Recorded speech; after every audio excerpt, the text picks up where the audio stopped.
Hello साथियों, स्वागत है आपका हमारे अपने YouTube channel Ajit art all classes पे।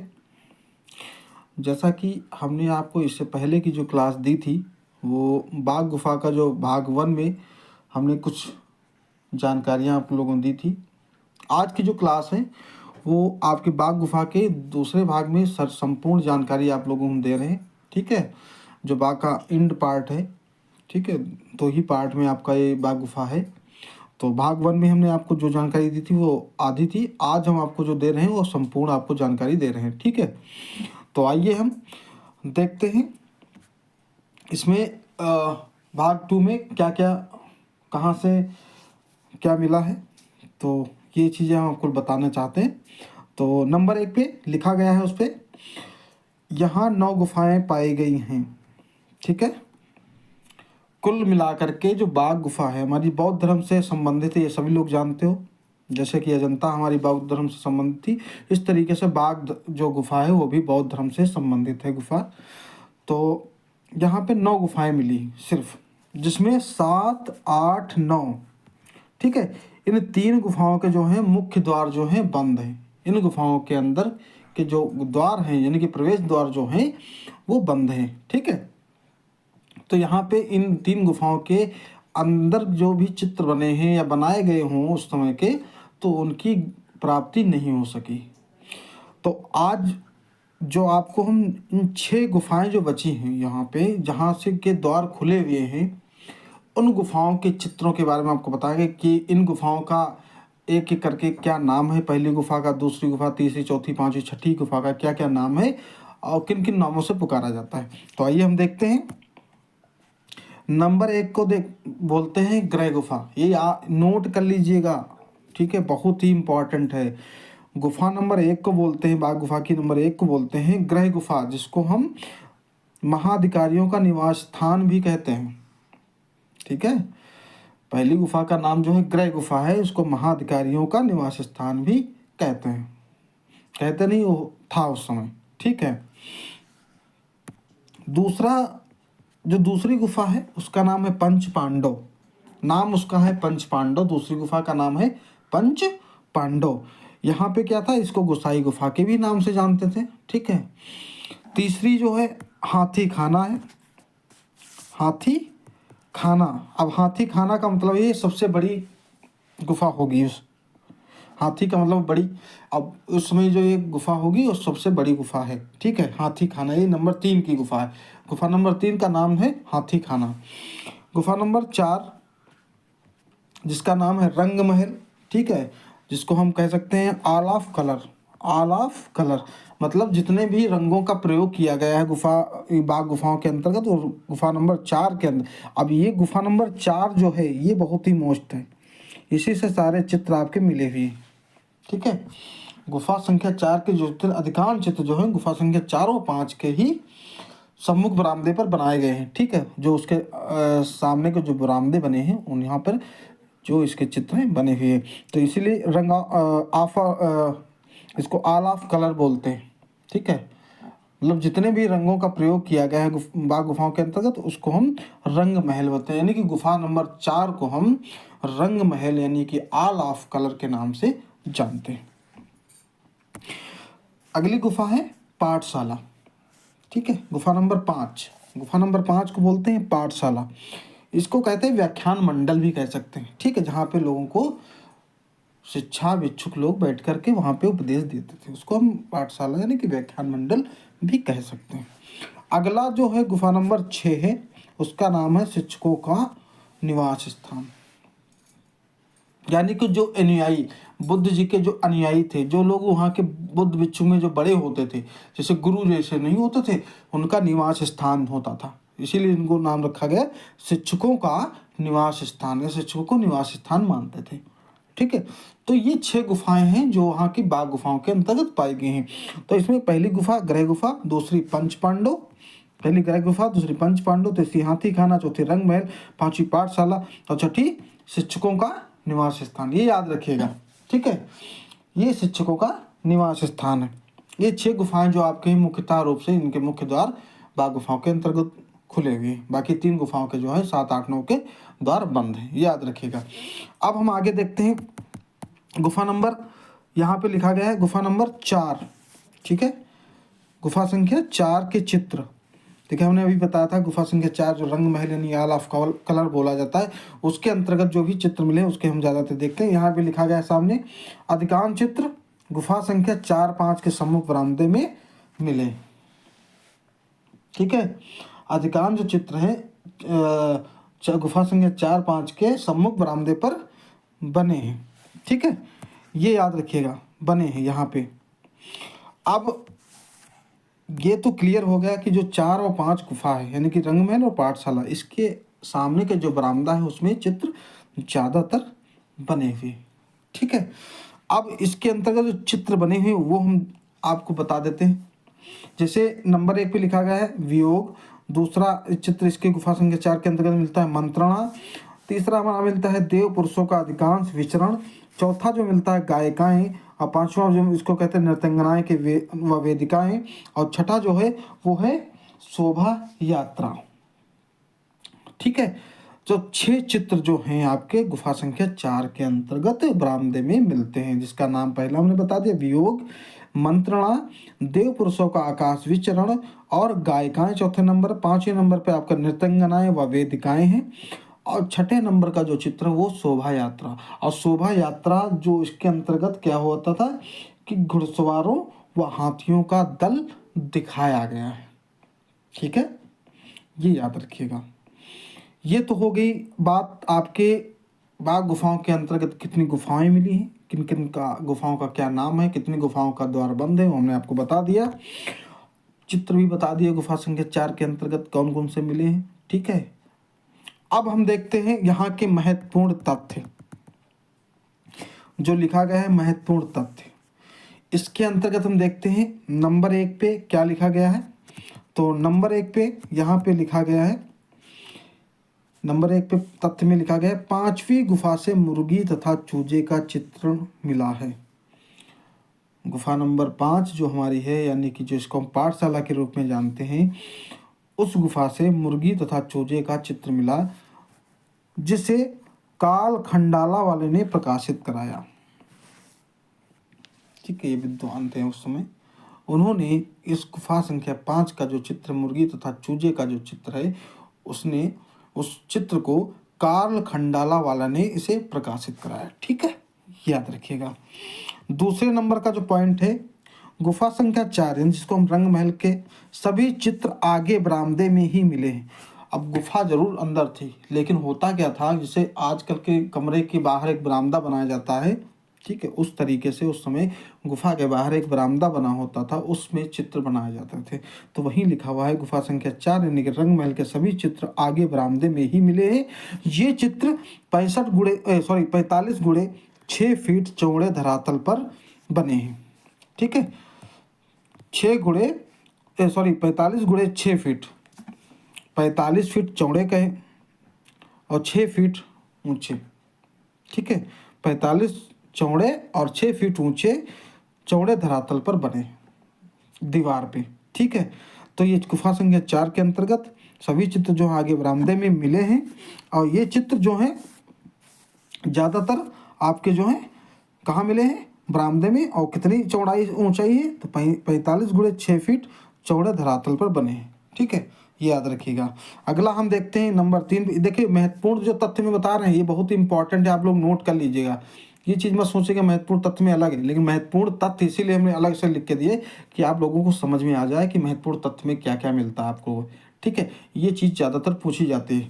तो नंबर 3 पे हम देखते हैं इसी गुफा से पद्मासीन बुद्ध की प्रतिमा प्राप्त हुई है। हमने बताया था कि ये गुफा जो है बौद्ध धर्म से संबंधित है, और यहाँ से आपको इसी गुफा से पद्मासीन बुद्ध की प्रतिमा जो है प्राप्त होती। प्रतिमा मतलब मूर्ति, चित्र नहीं है ये। यहाँ पे कोई आपके जो धरातल है या कोई गुफा में किसी दीवार पे कोई चित्र नहीं मिला है, ये एक मूर्ति मिली है, ये याद रखिएगा। पद्मासीन में अगर आ जाता है, जैसे कि गुफा संख्या 26 में पूछ लिया गया मार विजय का, और उसके बाद पूछ लिया गया मार विजय का चित्र, इस तरीके से याद रखिएगा।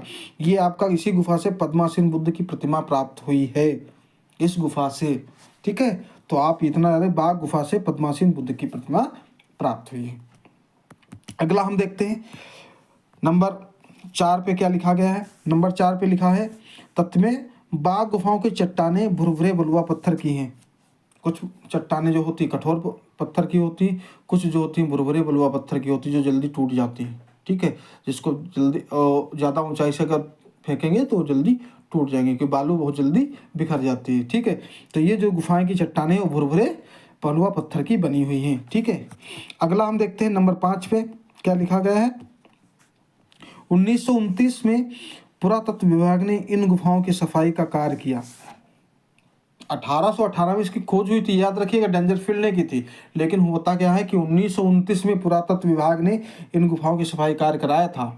इससे क्या पहले का जो भी समय चला उस समय क्या हुआ था, तो जैसे गुफा बनी थी उन गुफाओं को देख करके लोग यहाँ पर आते थे जाते थे। ठीक है, लेकिन 1929 में पुरातत्व विभाग ने इन गुफाओं की सफाई का कार्य कराया। सफाई मतलब बहुत सारी, देखो जो ये गुफाएं हैं, हमने आपको बताया था कि ये गुफाएं जो है मध्य प्रदेश के धार जिले में स्थित हैं। ठीक है, और ज़्यादातर जो पहाड़ होते हैं हमारे जंगलों के बीच में होते हैं। और जंगलों में जानते हो कि झाड़ियाँ, बहुत सारी फैलने वाली घास इत्यादि जकड़ लेते हैं। 2 साल ना कहीं जाओ तो मकानों के ऊपर झाड़ियाँ फैल जाती हैं। तो यहाँ पर तो एक आम बात है कि गुफाएं जो होती हैं, हमेशा जानते हो पहाड़ जो है जंगलों के बीच में होती हैं, तो यहाँ पे तो जल्दी से गंदगी हो जाती है। लेकिन होता क्या है कि कभी कभी चित्र दिख जाते हैं गुफाओं के अंदर द्वार क्या है। तो उस तरीके से 1929 में पुरातत्व विभाग ने इस यहाँ की सफाई का कार्य कराया। ठीक है, उसके बाद 1951 में पुरातत्व विभाग ने अपने संरक्षण में लिया और इसे राष्ट्रीय स्मारक घोषित किया। ये एक अलग चीज़ है। देश आज़ादी के बाद, देश आज़ादी के पहले नहीं, 1947 में देश आज़ाद है, उसके जस्ट 2 साल बाद यानी कि 1951 में 3 साल बाद जो है 1951 में पुरातत्व विभाग ने अपने संरक्षण में लिया और इसे राष्ट्रीय स्मारक घोषित कर दिया, जिससे कि यहाँ की सारी जो गंदगी और वहाँ की सुचारू रूप से जो भी पर्यटन स्थल बनाया जा सके, जिससे कि लोगों को आमदनी भी हो सके और लोग आकर के इसको देख भी सके और किसी को कोई भी चित्र को नुकसान ना हो सके। तो इसे राष्ट्रीय स्मारक घोषित कर दिया गया। कब? 1951 में। ठीक है, ये याद रखिएगा। आगे हम देखते हैं नंबर 6 पे लिखा गया है, सर्वाधिक उल्लासमय जीवन का चित्रण। सर्वाधिक उल्लासमय जीवन का चित्रण बाघ गुफा में हुआ है। उल्लास में सभी लोग जानते हो खुशियों का जो होता है, उल्लास में बहुत ही ज़्यादा खुशी का जो है चित्रण जो है वो बाघ गुफा में ही किया गया। यानी कि बौद्ध धर्म के जो भी अनुयायी वहाँ पे रहते थे, ठीक है, उन लोगों ने वहाँ पे ज़्यादातर खुशियों के ही चित्रण कार्य किया है। इसलिए इस गुफा में सर्वाधिक उल्लासमय जीवन का चित्रण बाघ गुफा में किया गया है। ठीक है, तो कहने का मतलब ये है कि ज़्यादातर खुशी के जो चित्र हैं वो बाघ गुफा के अंतर्गत ही चित्रण किए गए हैं। आपको इतना बता दें 6 पॉइंट तक। अगला पॉइंट हम देखते हैं नंबर 7 पे। ठीक है, नंबर 7 पे हम पॉइंट देखते हैं। पहला पॉइंट जो हमारा है, पहला पॉइंट यहाँ पे लिखा गया है आपका 7वां पॉइंट देखते हैं। बाघ गुफा में स्थान स्थान पर केले के वृक्ष का अंकन हुआ है। अब बाघ गुफा में मतलब नहीं, बाघ गुफा में कहीं केले नहीं लगाए गए, लेकिन वहाँ के जो चित्र बने हैं वहाँ के स्थान स्थान में केले के वृक्ष का भी अंकन हुआ। जगह जगह की दीवारों पर केले का जो वृक्ष होता है उसका अंकन किया गया है। ये गुफा नंबर 7 में क्लियर कर दिया गया है। ठीक है, और उसके आगे हम देखते हैं गुफा 8वां पॉइंट, बाघ गुफा में रंगों की 2 शैलियाँ जो 2 कालक्रम की परिचायक है। मतलब 2 शैलियाँ जो हैं 2 कालों में बांट दिया गया। तो आप देख लेते हैं पहले क्रम में क्या लिखा गया है। तो पहले क्रम में काला, सफ़ेद, हिरौंजी तथा दूसरे क्रम में लाल, पीला, नीला विरोधी रंगतों का प्रयोग हुआ है। देखो पहले क्रम में काला, सफ़ेद, हिरौंजी, तो दूसरे क्रम में लाल, पीला, नीला, यानी कि दोनों एक दूसरे के विरोधी क्रम में इसका रंगतों का जो है प्रयोग किया गया है। इन 2 शैलियों को 2 कालक्रम में के बांटा गया है। ठीक है, तो ये नोट कर लीजिएगा, पहले क्रम में काला, सफ़ेद, हिरौंजी, दूसरे क्रम में लाल, पीला, नीला विरोधी रंगों का प्रयोग हुआ है बाघ गुफाओं के अंतर्गत। नंबर 9 हम देखते हैं। नंबर 9 में लिखा गया है, कुछ विद्वान इस कालक्रम के चित्र आंध्र सातवाहन काल के मानते हैं। बहुत सारे विद्वान हैं, देखो अनेकों विद्वानों का अनेक तरीके से मत होता है, लेकिन अनेक विद्वानों का मानना है, कुछ विद्वान, बहुत लोग कहते हैं कि ये गुप्त काल की है, कुछ लोग कहते हैं आंध्र सातवाहन काल की। तो वहीं पे यहाँ लिखा गया है कि कुछ विद्वान इस कालक्रम के चित्र जो हैं, यहाँ के जो चित्र बने हैं उसको जो क्रम है उस समय का जो काल था, यानी कि जो समय था, उसको इस तरीके से मानते हैं कि उस समय आंध्र सातवाहन काल ही चल रहा होगा। ठीक है, लेकिन कुछ लोगों का मानना है कि 500-700 ईस्वी चल रहा, तो इसका मतलब गुप्त काल ही आया होगा। ठीक है, इसलिए अलग अलग विद्वानों ने यहाँ पे अनेकों मत दिए हैं। तो कुछ विद्वान इस कालक्रम के चित्र आंध्र सातवाहन काल के मानते हैं। ये नंबर 9 पॉइंट है। अगला हम पॉइंट देखते हैं नंबर 10 पे। यहाँ पर पक्षी चित्रण कहीं कहीं पर भरत मुनि के नाट्य शास्त्र हुआ है। जो भरत मुनि का नाट्य शास्त्र है वहाँ पर कुछ पक्षी चित्रण का भी कहीं कहीं पर चित्रण कार्य हुआ है। अगला हम देखते हैं नंबर 11 पे। नंबर 11 पे लिखा गया है बैल धरती की स्मृति का सूचक है। बैल धरती की स्मृति का सूचक है, ये सभी लोग जानते हो। ग्रामीण क्षेत्र के जो भी हमारे साथी लोग हैं या स्टूडेंट छात्र लोग हैं, सबको पता है बैल जो है धरती की स्मृति का सूचक है। ठीक है, इसलिए पशुओं के चित्रण में बाघ कलाकारों का दृष्टिकोण लोक मंगल की ओर अधिक रहा है। ये समझ लीजिएगा पॉइंट, बैल धरती की स्मृति का सूचक है। हमारा जो बैल है उसको कहने का मतलब स्मृति का सूचक, इसका मतलब यादगार। ठीक है, स्मृति का सूचक।